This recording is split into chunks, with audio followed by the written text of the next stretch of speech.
agar kegiatan kita hari ini dimudahkan dan diberkahi oleh Allah Subhanahu wa taala, mari kita awali dengan membaca basmalah bersama.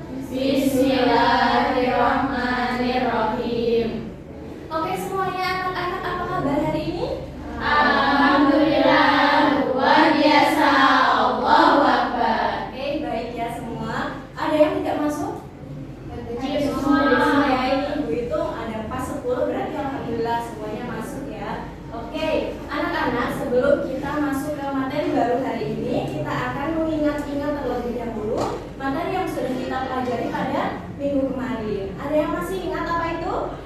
Janji pelajar Muhammadiyah. Ada berapa butir di dalamnya? 6. Nah, pintar sekali ya. Jadi, janji pelajar Muhammadiyah itu berisi karakter-karakter yang harus dimiliki, yang harus dicontoh terutama oleh kalian para pelajar Muhammadiyah untuk diterapkan dalam kehidupan sehari-hari. Oke, hari ini kita akan belajar materi baru ya anak-anak, yaitu tentang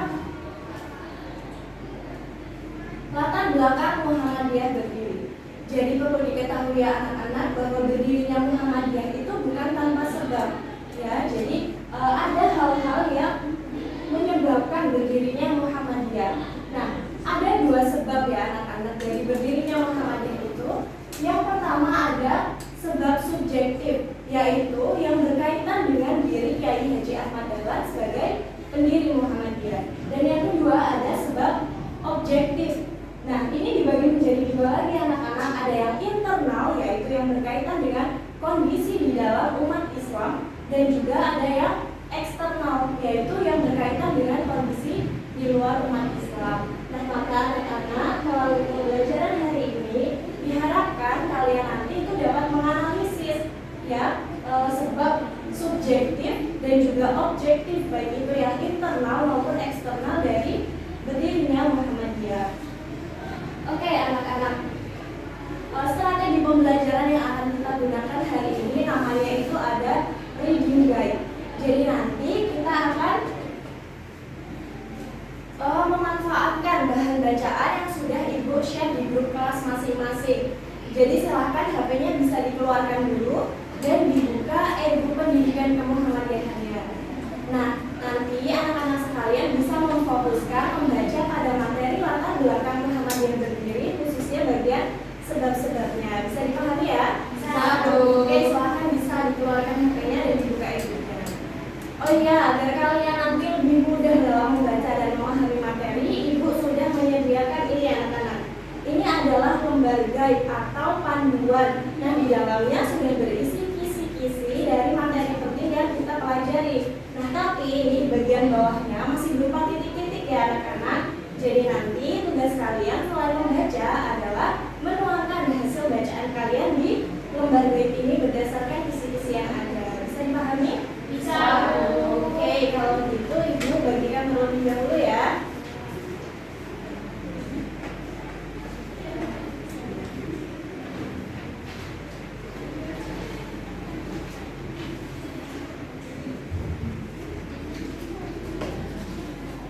Bisa ya Mbak? Sudah dapat semuanya? Sudah. Oke, silahkan bisa langsung dibaca ilmunya dan dikerjakan ya di lembar guide-nya. Ibu beri waktu 5 menit cukup? Cukup. Ya, nanti kalau ada kesulitan bisa ditanyakan kepada Ibu ya. Ya. Oke, silahkan.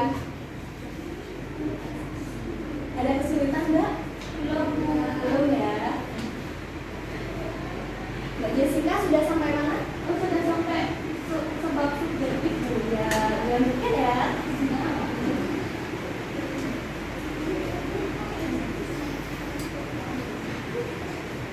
Ini kalau Ibu lihat kebanyakan sudah selesai ya. Ada yang belum?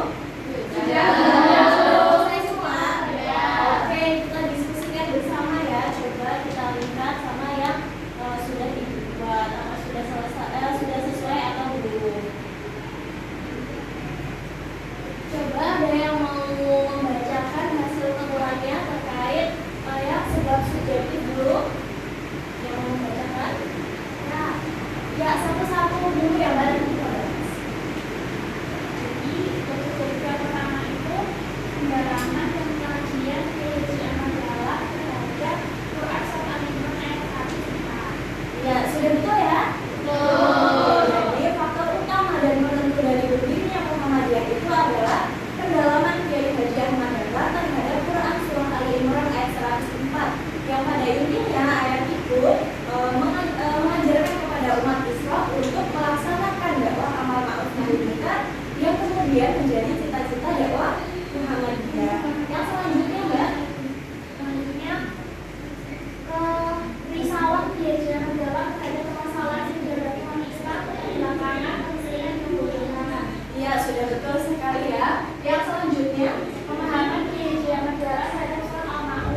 kita ini itu juga termasuk amal usaha Muhammadiyah. Kemudian masih banyak bidang yang lainnya. Oke, terima kasih Mbak Salsa sudah membacakan. Selanjutnya coba ada yang mau membacakan sebab objektif yang internal. Ayo yang internal. Oh iya Mbak Lutfi, silakan satu-satu ya. Sebab internal yaitu yang pertama ada tidak murnian dan tidak salahnya amalan Islam dengan Al-Quran dan Sunnah. Ya betul sekali. Jadi anak-anak sebelum berdirinya Muhammadiyah itu banyak sekali ritual keagamaan yang tidak sesuai dengan ajaran Islam, ya, dan banyak sekali praktik-praktik TBC anak-anak. Ada yang tahu apa itu TBC? Iya, benar sekali. Jadi kehidupan keagamaan umat Islam itu jauh dari nilai-nilai Al-Quran dan Sunnah. Maka berdirinya Muhammadiyah itu bercita-cita untuk mengembalikan umat Islam kepada nilai-nilai Al-Quran dan Sunnah melalui upaya yang dinamakan unifikasi. Selanjutnya, Mbak. Yang kedua, tidak terdapat lembaga pendidikan Islam yang memadai.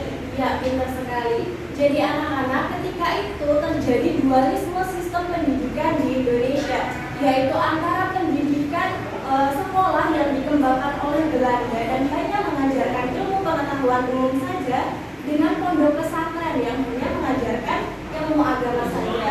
Nah, melihat keadaan ini akhirnya Kiai Haji Ahmad Dahlan itu termotivasi untuk mengembangkan lembaga pendidikan yang dapat mengintegrasikan atau memadukan dari kedua ilmu tersebut. Yang selanjutnya, Mbak. Yang terakhir ada pelemahan kepemimpinan Islam. Ya, sudah tepat sekali. Terima kasih Mbak Lutfi.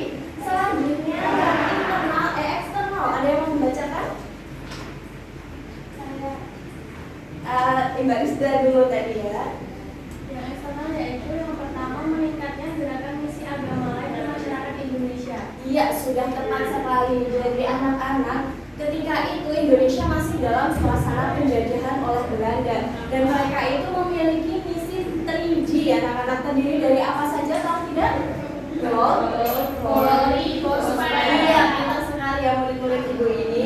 Jadi untuk merealisasikan misinya tersebut, Belanda memiliki program yang namanya kristenisasi, yaitu menyebarluaskan agama Kristen kepada rakyat Indonesia. Yang selanjutnya, Mbak.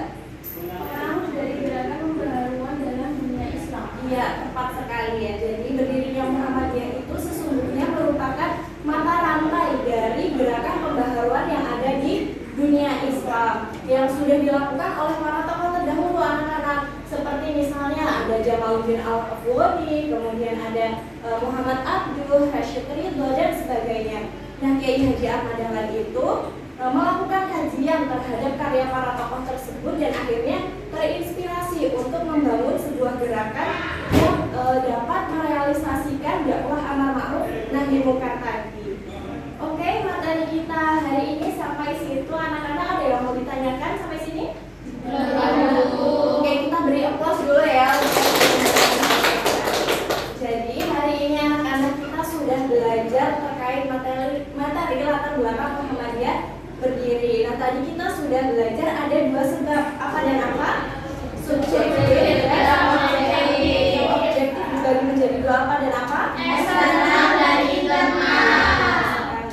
Jadi dari pembelajaran hari ini kita bisa mengambil hikmah bahwa pendidikan kita sudah sangat maju dari zaman dulu. Kalau zaman dulu itu mereka hanya bisa memilih salah satu antara ilmu pengetahuan umum atau ilmu pengetahuan agama. Nah, murid-murid sekalian ini selaku pelajar di sekolah Muhammadiyah bisa mendapatkan keduanya hanya di satu tempat. Itu perlu kita syukuri ya anak-anak. Nah, bagaimana caranya?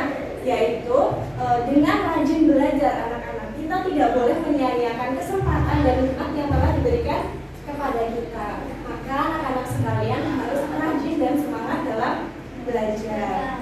Oke, itu materi kita hari ini ya anak-anak. Untuk depan kita akan belajar materi usaha dan tantangan yang dihadapi Kiai Ahmad Dahlan dalam mendirikan Muhammadiyah. Nah, nanti Ibu minta tolong ketua kelas untuk mengumpulkan lembar guide-nya teman-teman dan diberikan kepada Ibu untuk dinilai dulu. Nanti kalau sudah akan Ibu kembalikan. Oke, bisa dipahami ya? Bisa. Oke, kalau sudah udah demikian pembelajaran kita hari ini. Semoga bermanfaat ya anak-anak.